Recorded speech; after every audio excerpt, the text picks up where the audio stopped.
Welcome to our deep dive, and today we're going to be exploring how gay characters have been portrayed in Israeli cinema. You've given me some really fascinating material for this.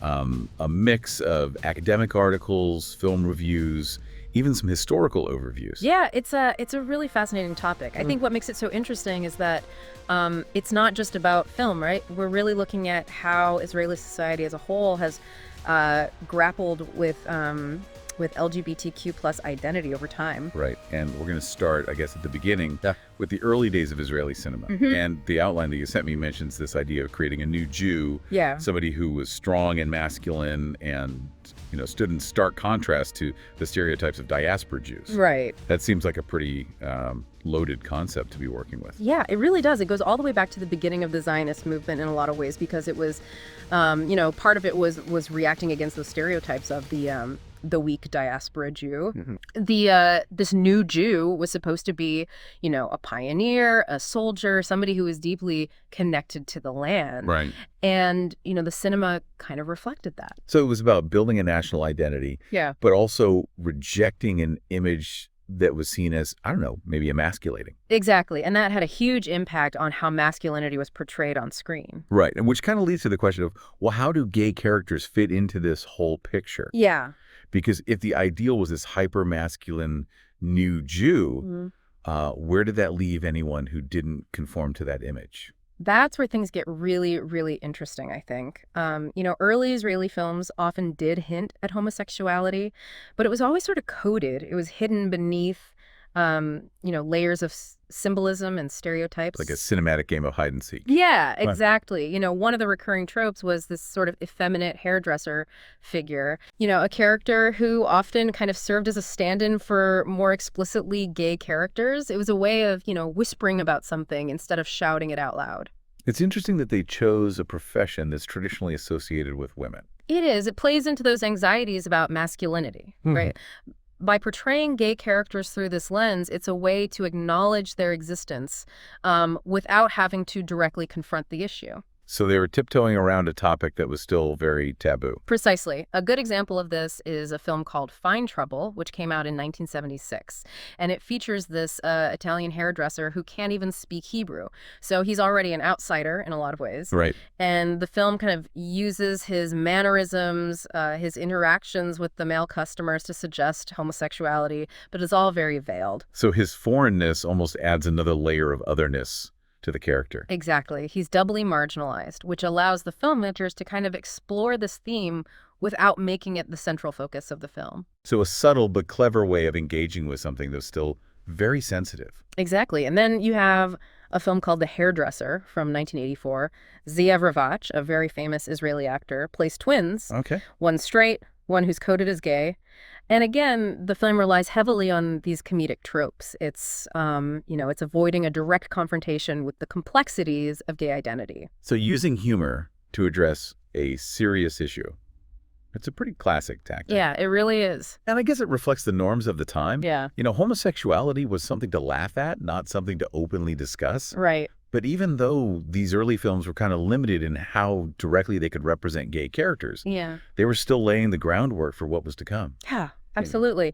They were testing the waters, they were pushing the boundaries, bit by bit. And as Israeli society began to change, so too did its cinema.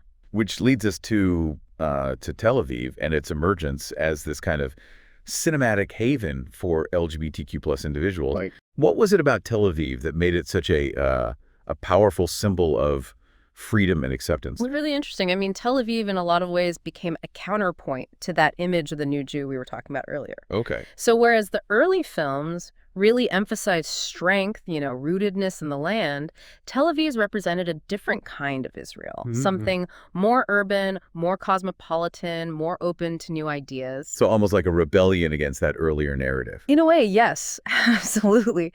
Tel Aviv became a symbol of, breaking free from tradition, right, embracing individuality. Right. And this was reflected in the films that used the city as a backdrop. Are there specific films that capture this shift? Yeah, absolutely. A good example is a film called Crows from 1987. Okay. And it follows a group of teenage runaways, a lot of whom are gay, who are living in a commune in Tel Aviv. Mhm. And the city becomes their sanctuary. Right. It becomes this place where they can be themselves, without judgment. So it's kind of a classic coming-of-age story, but with a uniquely Israeli twist. Yeah, exactly. And it highlights that contrast, between the freedom of Tel Aviv and, the more conservative atmosphere of other parts of the country. So the city almost becomes a character itself, Yes. like a silent guardian, Yeah, you could see that. protecting these vulnerable youth. Yeah, and you see this theme echoed in another film, Tel Aviv Stories, which came out in 1992, which, offers a little bit of a more nuanced view of the city. How so? Well, instead of just focusing on Tel Aviv as this, haven for LGBTQ plus individuals, it really celebrates the city's spirit of individuality. It celebrates this breaking free from, the constraints of tradition. So Tel Aviv kind of becomes a symbol for a new kind of Israeli identity, Yeah. one that's more fluid, more tolerant, more open to change. That's a great way of putting it, yeah. And this shift in perception paved the way for filmmakers like Amos Guttman, who really brought a whole new level of realism to the portrayal of gay characters on screen. Guttman. He's described as a pivotal figure in the outline, but also somebody whose films are quite raw and unflinching. Yeah. What set him apart from the filmmakers that came before him? Guttman wasn't interested in subtlety or coded language. Right. His films were direct. They were intensely personal. They explored the complexities of gay identity head on.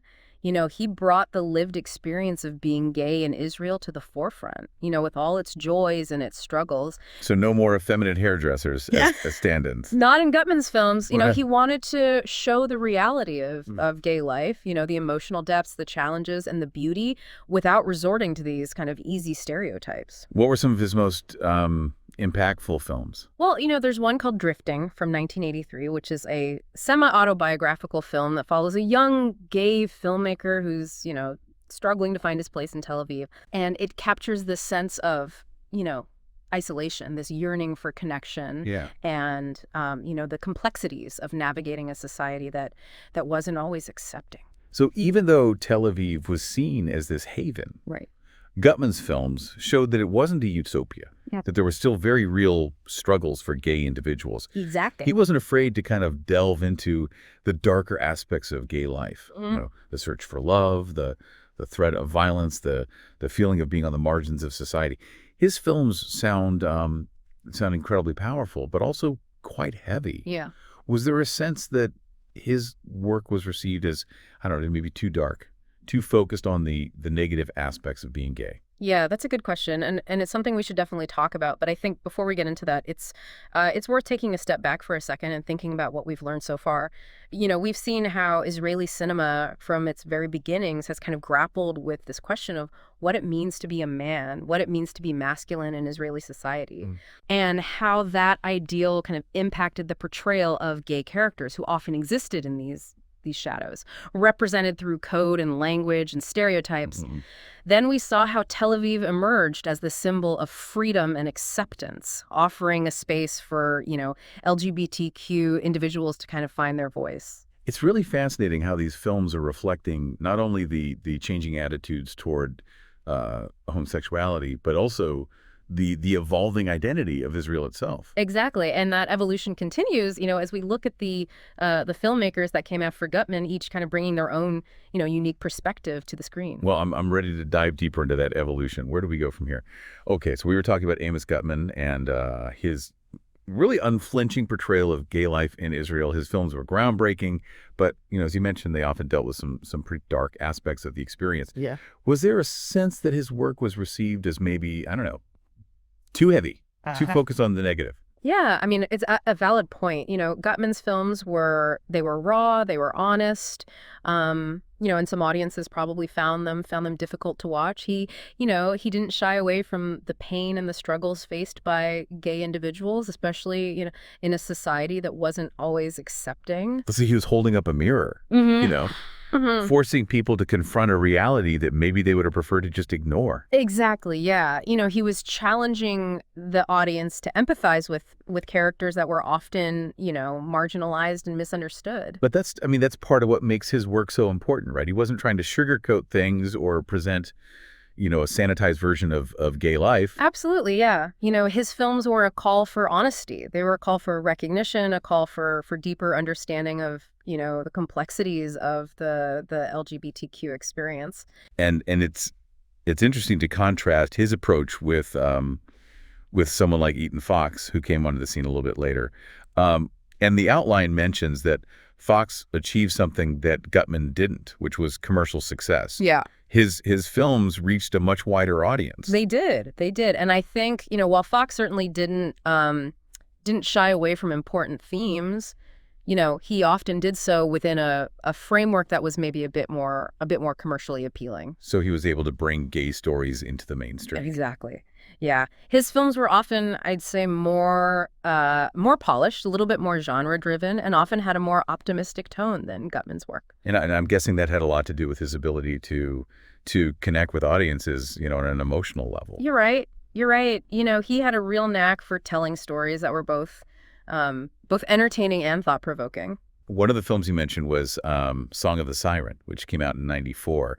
And the outline describes it as this romantic comedy set against the backdrop of the Gulf War. That's an interesting juxtaposition. It is. And, it reflects Fox's his ability to weave together these seemingly disparate elements to create something really unique. What makes Song of the Siren so noteworthy in terms of gay representation?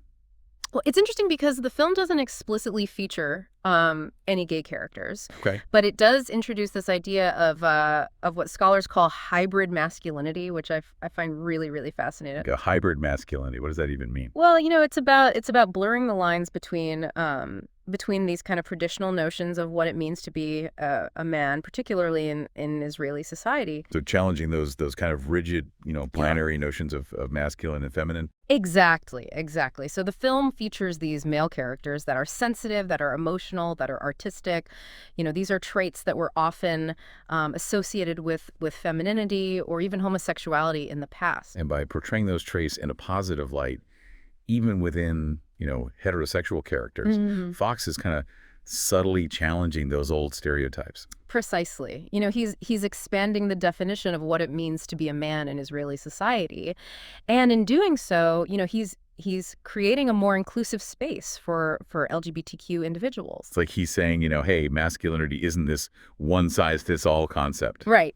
There's room for vulnerability. There's room for emotional expression. There's room for a whole spectrum of, traits and behaviors. And that's a pretty powerful message, I think, especially in a culture that often values, stoicism and strength above all else. Absolutely. Fox's films were really, really instrumental in shifting those perceptions. And then, of course, there's Yossi and Jagger, which came out in 2002, which is, arguably Fox's his most groundbreaking work. And the outline describes it as this love story that's set within the Israeli military, which is, that's pretty bold setting for a gay romance. It was a bold move, especially given, the military's traditionally, macho culture. What was the reaction to the film? It was met with both praise and controversy. Some saw it as a landmark achievement in LGBTQ representation, while others felt that it was, maybe inappropriate or even disrespectful to portray, a gay relationship within the context of the army. It's fascinating how a film can, spark such a wide range of responses. It really is, and it speaks to the power of cinema to challenge, social norms and ignite these really important conversations. Absolutely. So what makes Yossi and Jagger so impactful? Well, for one thing, it doesn't shy away from intimacy. It shows the tenderness and the passion between the two main characters, Yossi and Jagger. And that's not something that we saw a lot of in earlier Israeli films. Right. Guttman's films kind of hinted at intimacy, but Fox's films are much more explicit in their portrayal of physical affection between men. So he was pushing the boundaries of what was considered, acceptable to show on screen. Exactly. Yeah, but the film isn't, it isn't just about physical love. Right. It also really delves into the emotional struggles that Yossi and Jagger are facing, as they navigate this secret relationship within this hyper masculine environment. Yeah, I mean that internal conflict, it must be just incredibly intense. Yeah. To be in love, but to be unable to express it openly, to constantly fear exposure and judgment. Yeah, it's a major theme in the film, and it highlights these very, very real challenges faced by gay individuals, even in a society that's becoming more accepting. It's like they're leading these double lives, Hmm. one out in the open and one hidden in the shadows. Yeah, yeah, and that duality really, really takes a toll on both of them. The outline mentions that the film has a tragic element. Yeah. Does that relate to their struggle to kind of keep their relationship secret? It does, but I don't want to give too much away. I think it's something that's best experienced firsthand. Fair enough. But even though there's tragedy, I'm sensing that Fox's films, generally offer a more hopeful outlook than Guttman's. Yeah, you're right. Even when dealing with difficult themes, Fox's films often kind of end on a note of optimism. There's this sense that things are changing for the better, that acceptance is within reach. And that's a powerful message, especially for, LGBTQ audiences who might be yearning for that sense of hope and possibility. It is, and it's one of the reasons why Fox's films were so successful. He was able to balance realism with hope, to acknowledge the challenges while still, believing in a brighter future. It's a delicate balance to strike, and he did it masterfully. He really did. He truly was a gifted storyteller. So we've seen this evolution from the coded representations of, early Israeli cinema to the raw realism of Guttman's films, and then, the mainstream appeal of Fox's work. It's been quite a journey, It really has. and it's not over yet. Mhm. We still have to explore the world of documentary filmmaking, which offers this whole new perspective on the LGBTQ experience in Israel. Oh yeah, the documentaries. I'm eager to dive into those. What can we expect from this next chapter in our deep dive? So we've talked about, gay characters in Israeli fiction films, Mhm. going all the way from those early kind of coded representations to Eytan Fox and his really groundbreaking mainstream successes. But now I want to switch gears a little bit and talk about documentaries. Okay. I'm really curious to see how this medium tackles LGBTQ stories, especially in a place as complex and dynamic as Israel. Yeah, I mean, documentaries offer a really unique perspective, don't they? Yeah. They allow us to really hear directly from people, to see the world through their eyes. Right. It's a very powerful way to kind of explore, all the nuances of lived experience. And when it comes to LGBTQ representation, I think documentaries can give voice to people who might not always, have a platform in mainstream cinema. Absolutely, yeah. We get to move beyond those kind of typical narratives, the coming out story, the search for love, Right. and really delve into, the wider spectrum of experiences that exist within that community. So what kind of stories are Israeli documentaries telling about LGBTQ life? Well, there's a real mix, a real tapestry of themes and perspectives. Mm. Some documentaries focus on specific communities within the LGBTQ world. Others kind of explore this intersection of sexuality with other aspects of identity. Okay. So, like religion or nationality. I think that's what I'm really interested in, are those intersections, those places where these different facets of a person's identity kind of, collide and create something new. Yeah, and Israeli documentaries are really grappling with those complexities head on. Take Paper Dolls, for example, a film from 2006. Well, This film follows a group of Filipino transgender caretakers who are working in Tel Aviv. wow. Okay. So already we're seeing those Wow. multiple layers of identity, immigrant, transgender, Exactly. and I imagine, often facing pretty precarious work situations. Exactly. And the film really highlights how those identities, intersect to create this unique set of challenges and opportunities for these individuals. Their stories must be both, heartbreaking and inspiring. They really are, yeah. Paper Dolls is a real testament to the resilience of the human spirit. the power of community, and just this unwavering pursuit of dreams, even in the face of adversity. It's a reminder that the LGBTQ experience isn't, monolithic, that there are just countless stories waiting to be told. Right. And thankfully, documentaries are giving those stories a platform. Yeah, they are. And, they're also shining a light on the legacy of figures like Amos Guttman, who we talked about earlier. You mean the film Last Post? Yeah. Yeah, the outline mentioned that it blends documentary and fictional elements to kind of pay tribute to Guttman. Yeah, it's a really innovative film. The director, Annette Doughton, was actually close to Guttman. Okay. And she uses reenactments, archival footage, personal reflections to create this kind of multifaceted portrait of the man and his work. So it's not just a straightforward biography. It's a more artistic, I guess, exploration of his life and his impact. Exactly. It captures both his groundbreaking contributions to Israeli cinema and also the personal struggles that he faced. As a gay filmmaker in a society that wasn't always ready for his honesty. Sounds like a powerful testament to his legacy. It is. And it really shows how documentary filmmaking can be used to not just document history, but also to reinterpret and reframe it. That's fascinating. And speaking of reframing history, the outline also mentions documentaries that tackle sensitive topics like religion and the Israeli-Palestinian conflict in relation to LGBTQ experiences. Yeah. I mean, those are some pretty weighty subjects. They are. But, it just highlights how Israeli documentaries aren't afraid to delve into these complexities of identity and society. One film that comes to mind is Eyes Wide Open, which came out in 2009. And while it is technically a fictional film, it's very much based on real life experiences, within the Orthodox Jewish community. Okay, and what's the central theme of the film? Well, it explores this forbidden love between two men in that community, and the intense conflict that arises between religious beliefs and personal desires. Wow, that's a scenario that's just ripe with tension and emotional turmoil.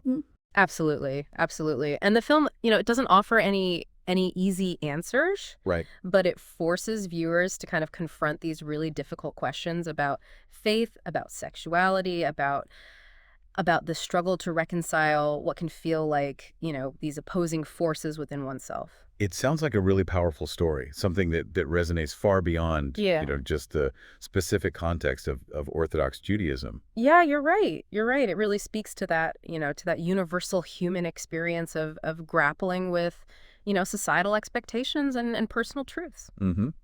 And what about the Israeli-Palestinian conflict? How is that being explored through the lens of LGBTQ experiences? Well, a great example is a documentary called 0 Degrees of Separation, which came out in 2005. Okay. And this film follows an Israeli-Palestinian gay couple. Oh, wow. And it's incredibly moving. I mean, you can imagine the challenges that they face, right? Navigating a relationship that's already, fraught with all these societal pressures, within the added complexity of the conflict. Absolutely. And the film really beautifully portrays the intimacy of their relationship, but it also doesn't shy away from, those external forces that are constantly threatening to kind of tear them apart. It's a reminder that love doesn't exist in a vacuum, right? Right. It's always being, shaped by the social and political realities of the world around us. Precisely. And that's what makes these documentaries so compelling. They show us how these personal stories intersect with these larger, societal issues. Right. And they force us to kind of confront these complex truths. Well, it's been an incredible journey exploring, the evolution of gay characters in Israeli cinema. We started with these really early coded representations and went through the groundbreaking work of Guttman and Fox, and then the incredible depth and breadth of these documentaries. We've seen a remarkable transformation. We have, and it's a real testament to the power of film, both fictional and documentary. To both reflect and shape our understanding of the world. These films challenge us to think critically about identity, about acceptance, and about, this ever-evolving landscape of human experience. Well, you've given us a lot to think about, and I know I'll be looking at these films with a whole new perspective. And I encourage you to do the same. Go out and explore these incredible stories. Engage with the complexities that they present, Yeah. and let them spark conversations that matter. Absolutely. I couldn't agree more. There's a whole world of cinema out there waiting to be discovered. Well, thanks for joining me on this deep dive. Until next time, keep exploring, keep questioning, and keep the conversation going.